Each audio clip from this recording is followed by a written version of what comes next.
Hey friends, happy Wednesday, the 15th of December. It's nice to be with you.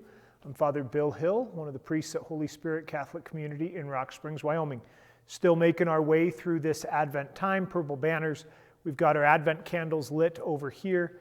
Our pink one is lit, the reminder that this last Sunday was the Sunday of joy, Gaudete Sunday. Just that time of waiting and watching in joyful hope for the coming of the Lord. I'll give you a daily reflection. I invite you, most important thing, read the readings prayerfully. They're linked on the sidebar, and then turn off the screen. Spend some time with God. I don't know if you've noticed, but Advent this year is the longest that it can be.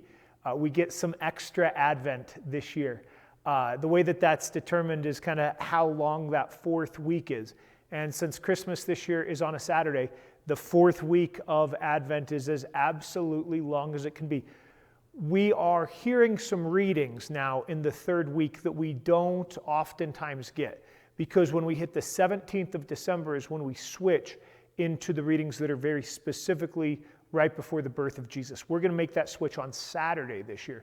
So a couple of these passages, today, tomorrow, Thursday, and then Friday, are going to be passages that maybe we don't hear oftentimes in Advent time. This first reading from the prophet Isaiah. And frankly, both of these readings, I hear anticipation, watching, waiting, just on pins and needles, on the edge of our seat, knowing that something great is going to happen. And that's part of what this passage from Isaiah is about. We hear a plea, not just for values or ideas, but we hear a plea for the incarnation, for God to come. Let justice descend, O heavens, the just one, Jesus, like dew from above, right, descending in the incarnation. Like gentle rain, let the skies drop it down. Let the earth open and salvation bud forth.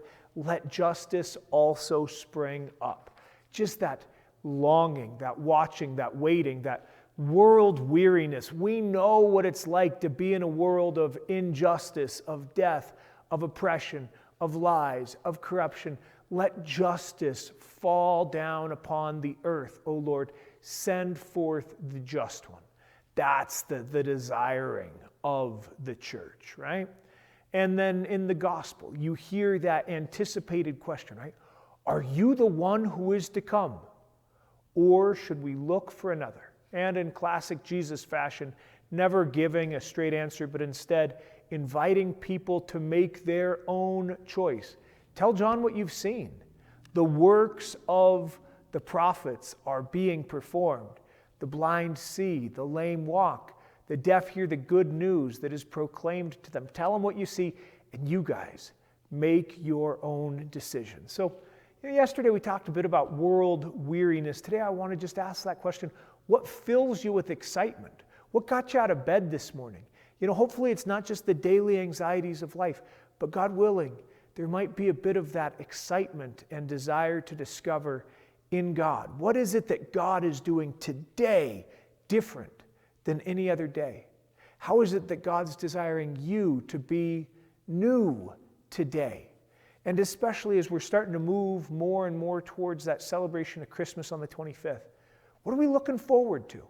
It may not be presents under the tree, but what is it that fills our hearts with joy? Let's make sure that we're taking time to pay attention to that.